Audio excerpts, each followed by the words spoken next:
Hello everyone, hello, welcome back to the channel.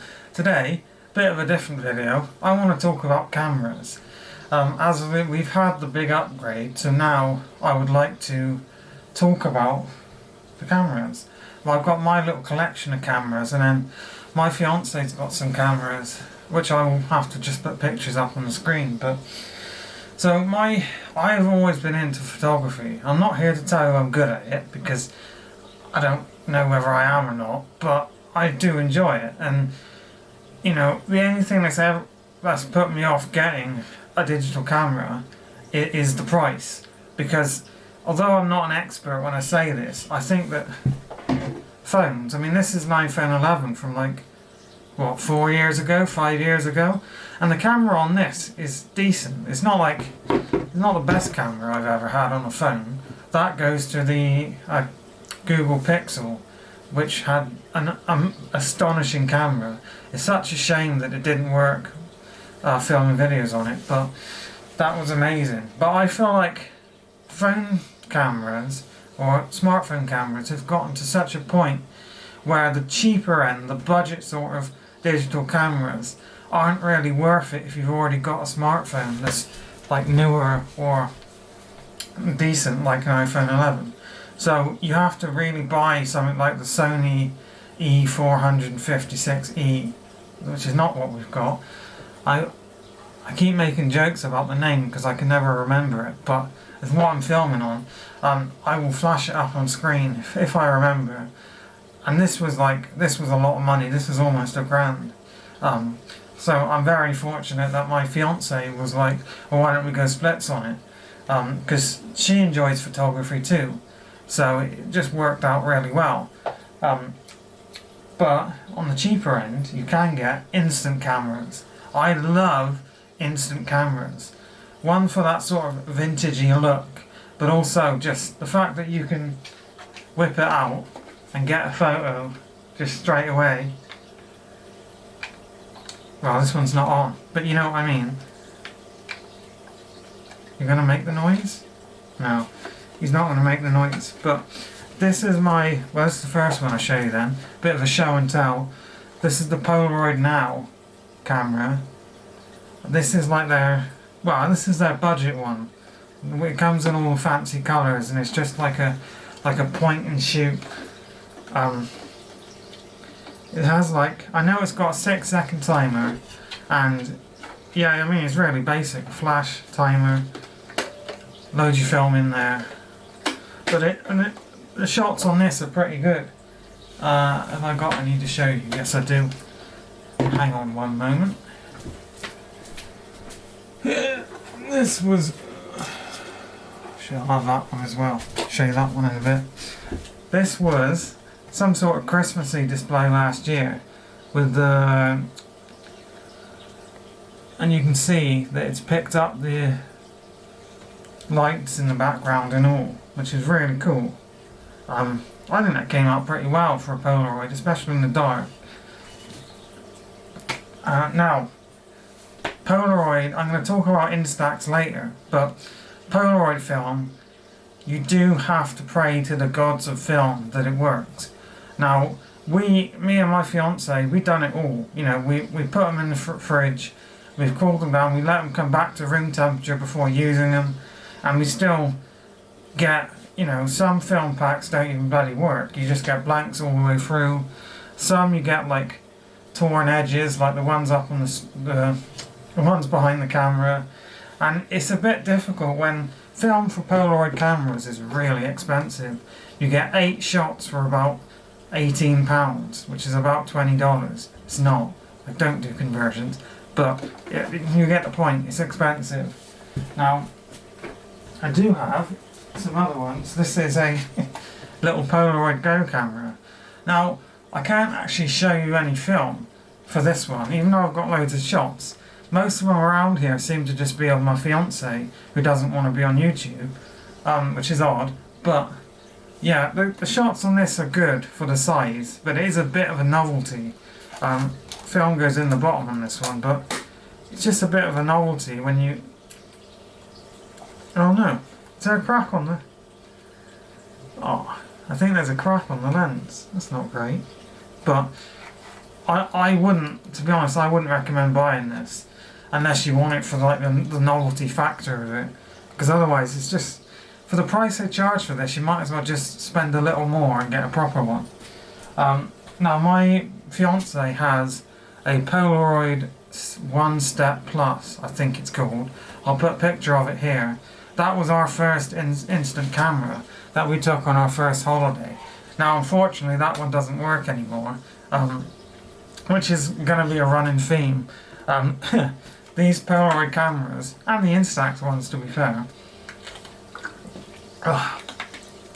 they do go down and they do stop working, which is unfortunate. But that one, you know, that one is just iconic because that was our first one and that was the one that we made loads of memories on. Now, staying with Polaroid, we have this Polariod Labs, which takes the same film. Now this is really cool. It's got no film in it, so I can't test it for you. But if you go in on the app, have I got the app yet? Hang on. Polariod Lab. You can pick a photo. So if I pick, I don't know,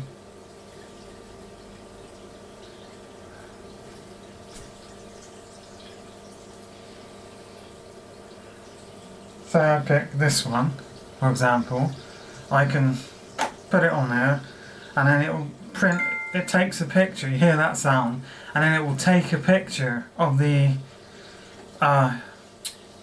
picture on your phone. I'm losing my train of thought. Which is pretty cool. Again, it's a bit more of a novelty item. I personally would still go with just a regular camera.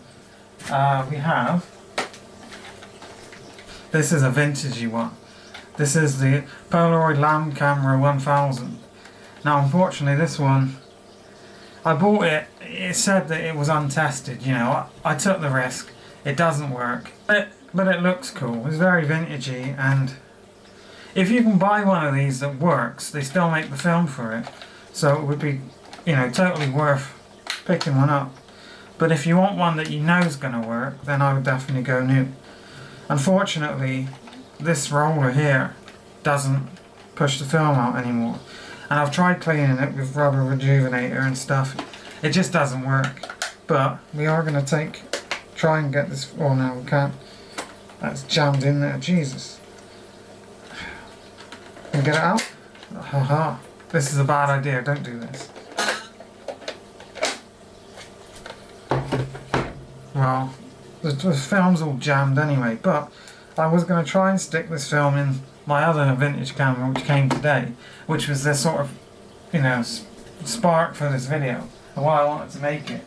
This is a proper vintage one. We have the Polariod Land Camera Color Swinger from 1970. Oh, the listing was, I want to say 1972, I might be wrong, but this is like as vintage can be. That's so cool. Look at that. Sorry, I'm having a play with it, I should show you. I don't actually know how we get the film out or anything yet. It's very all new to me, but for someone who loves that vintage aesthetic, yeah, this is just brilliant.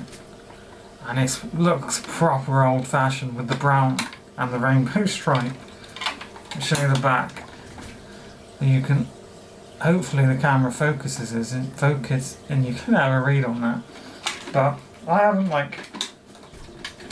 I'm still getting used to using this camera. So staying with like old cameras. The other week me and my fiance were in a flea market down in a place called Froome, and she bought a Kodak. Oh, it's a really old camera. Like, it's an old Kodak from like the 20s and 30s, or probably before that, and it is stunning. It's a, is it a bow front? I think they called it a bow front camera. It looks a bit like this, you know, but this is like fabric. It's properly old. Now it might work if you can get the film for it, which I don't think they do anymore, unfortunately, but just for like the price we paid and just having this vintagey camera, it looks perfect. Now, two more. I know you're probably bored, but if you have watched this long, thank you. We have a film camera. We actually have two, but this is my film camera. It's a Kodak Rene, something like that. Now, I put film on this and we took loads of shots, and unfortunately the film was blank. It was tested working when I bought it, so supposedly it works, but we couldn't, or at least I couldn't get it working. And now the shutter doesn't work. Ooh. Oh, there we go. Well, it didn't really do anything. So this one is a bit of a dud, it doesn't work, but again, it looks really vintage, and it's just, I'm one of those people who loves buying old things, even if they don't work. Now, the other camera is it's an Olympus camera. I'm not going to make up the numbers, I can't remember its exact name. I'll get a picture of it on the screen. That one is my partner's one. She bought in a charity shop for quite cheap. Now, we got some lovely shots on that, but unfortunately, took it into the shop, nothing. The film was blank, it doesn't work, and we were a bit devastated. And then she bought some more film, tried it again, and it worked. It actually worked, and we were so happy. I was almost in tears, and I know that sounds stupid, but just the fact that it does work, it was so good. And some of the shots it took on that Olympus camera were amazing, absolutely amazing. Now, one more. This is the camera that I'm actually maining at the moment, or I'm using all the time. My Instax Wide 3000 camera. So, film goes in the back on this one. It's a bit iffy, so I won't get it out. And it takes, interestingly, it's the only camera I've got that takes batteries instead of just charging. But it's pretty good, it's pretty nifty. Got no film in it. And the shots on this one are great, and they come out. Ugh. I got one here from the Centre Parks holiday. Here is one of their land trains. They come out pretty well, and as you can see, they're a lot bigger than the mini Instax cameras. But Instax cameras, and the film, some down here,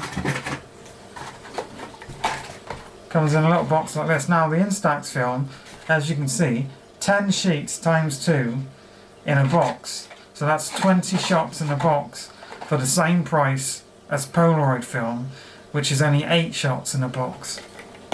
You know, so it's a hell of a lot cheaper. It's still not super cheap, but look at Mr. Duck.